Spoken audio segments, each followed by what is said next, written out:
حضرت صلی اللہ علیہ وآلہ وسلم پر وحی کا ابتدائی دور اچھے سچے پاکیزہ خوابوں سے شروع ہوا۔ آپ خواب میں جو کچھ دیکھتے وہ صبح کی روشنی کی طرح صحیح اور سچا ثابت ہوتا۔ پھر من جانب قدرت آپ تنہائی پسند ہو گئے اور آپ نے غار حرا میں خلوت نشینی اختیار فرمائی اور کئی دن اور رات وہاں مسلسل عبادت اور یاد الہی و ذکر میں مشغول رہنے لگے۔ جب تک گھر آنے کو دل نہ چاہتا توشہ ہمراہ لیے ہوئے وہاں رہتے۔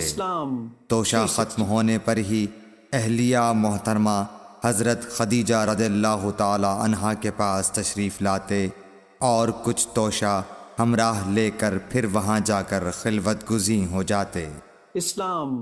یہی طریقہ جاری رہا یہاں تک کہ آپ پر حق منکشف ہو گیا اور آپ غار حرا ہی میں قیام پذیر تھے کہ اچانک حضرت جبرائیل علیہ السلام آپ کے پاس حاضر ہوئے اور کہنے لگے کہ اے محمد پڑھو۔ آپ فرماتے ہیں کہ میں نے کہا کہ میں پڑھنا نہیں جانتا۔ آپ صلی اللہ علیہ وسلم فرماتے ہیں کہ فرشتے نے مجھے پکڑ کر اتنے زور سے بھینچا کہ میری طاقت جواب دے گئی۔ پھر مجھے چھوڑ کر کہا پڑھو۔ میں نے پھر وہی جواب دیا کہ میں پڑھا ہوا نہیں ہوں۔ اس فرشتے نے مجھ کو نہایت ہی زور سے بھینچا کہ مجھ کو سخت تکلیف محسوس ہوئی۔ پھر اس نے کہا کہ پڑھ۔ میں نے کہا میں پڑھا ہوا نہیں ہوں۔ فرشتے نے تیسری بار مجھ کو پکڑا اور تیسری مرتبہ پھر مجھ کو بھینچا۔ پھر مجھے چھوڑ دیا اور کہنے لگا کہ پڑھو اپنے رب کے نام کی مدد سے جس نے پیدا کیا اور انسان کو خون کی پھٹکی سے بنایا۔ پڑھو اور آپ کا رب بہت ہی مہربانیاں کرنے والا ہے۔ بس یہی آیتیں آپ حضرت جبرائیل علیہ السلام سے سن کر اس حال میں غار حرا سے واپس ہوئے کہ آپ کا دل اس انوکھے واقعے سے کانپ رہا تھا۔ آپ حضرت خدیجہ کے ہاں تشریف لائے اور فرمایا کہ مجھے کمبل اوڑھا دو، مجھے کمبل اوڑھا دو۔ لوگوں نے آپ کو کمبل اوڑھا دیا۔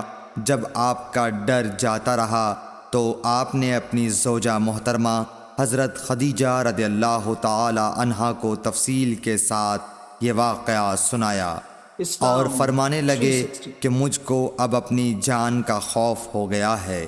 آپ کی اہلیہ محترمہ حضرت خدیجہ رضی اللہ تعالی عنہا نے آپ کی ڈھارس بندھائی اور کہا کہ آپ کا خیال صحیح نہیں ہے۔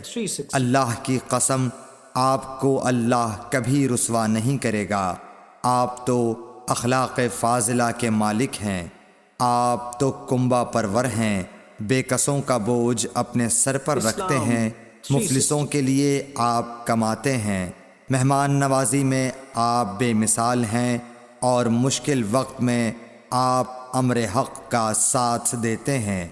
ایسے اوصاف حسنہ والا انسان یوں بے وقت ذلت و خواری کی موت نہیں پا سکتا۔ پھر مزید تسلی کے لیے حضرت خدیجہ رضی اللہ تعالی عنہا آپ کو ورقہ بن نوفل کے پاس لے گئیں جو ان کے چچا زاد بھائی تھے اور زمانہ جاہلیت میں نصرانی مذہب اختیار کر چکے تھے اور عبرانی زبان کے کاتب تھے۔ چنانچہ انجیل کو بھی حسب منشائے خداوندی عبرانی زبان میں لکھا کرتے تھے۔ انجیل سریانی زبان میں نازل ہوئی تھی، پھر اس کا ترجمہ عبرانی زبان میں ہوا۔ ورقہ اسی کو لکھتے تھے۔ وہ بہت بوڑھے ہو گئے تھے، یہاں تک کہ ان کی بینائی بھی رخصت ہو چکی تھی۔ حضرت خدیجہ رضی اللہ تعالی عنہا نے ان کے سامنے آپ کے حالات بیان کیے اور کہا کہ اے چچا زاد بھائی، اپنے بھتیجے محمد صلی اللہ علیہ وسلم کی زبانی ذرا ان کی کیفیت سن لیجئے۔ وہ بولے کہ بھتیجے آپ نے جو کچھ دیکھا ہے اس کی تفصیل سناؤ۔ چنانچہ آپ صلی اللہ علیہ وآلہ وسلم نے از اول تا آخر پورا واقعہ سنایا، جسے سن کر ورقہ بے اختیار ہو کر بول اٹھے کہ یہ تو وہی ناموس معزز رازدان فرشتہ ہے جسے اللہ نے حضرت موسیٰ علیہ السلام پر وحی دے کر بھیجا تھا۔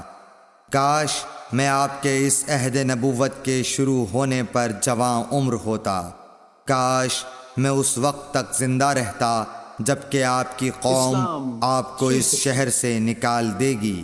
رسول کریم صلی اللہ علیہ وآلہ وسلم نے یہ سن کر تعجب سے پوچھا کہ کیا وہ لوگ مجھ کو نکال دیں گے، حالانکہ میں تو ان میں صادق و امین و مقبول ہوں؟ ورقہ بولا، ہاں یہ سب کچھ سچ ہے، مگر جو شخص بھی آپ کی طرح امر حق لے کر آیا لوگ اس کے دشمن ہی ہو گئے ہیں۔ اگر مجھے آپ کی نبوت کا وہ زمانہ مل جائے تو میں آپ کی پوری مدد کروں گا، مگر ورقہ کچھ دنوں کے بعد انتقال کر گئے، پھر کچھ عرصے تک وحی کی آمد موقوف رہی۔ صحیح بخاری حدیث نمبر 3۔ قرآن و حدیث کی سب سے بڑی موبائل ایپ اسلام 360 مفت ڈاؤن لوڈ کریں۔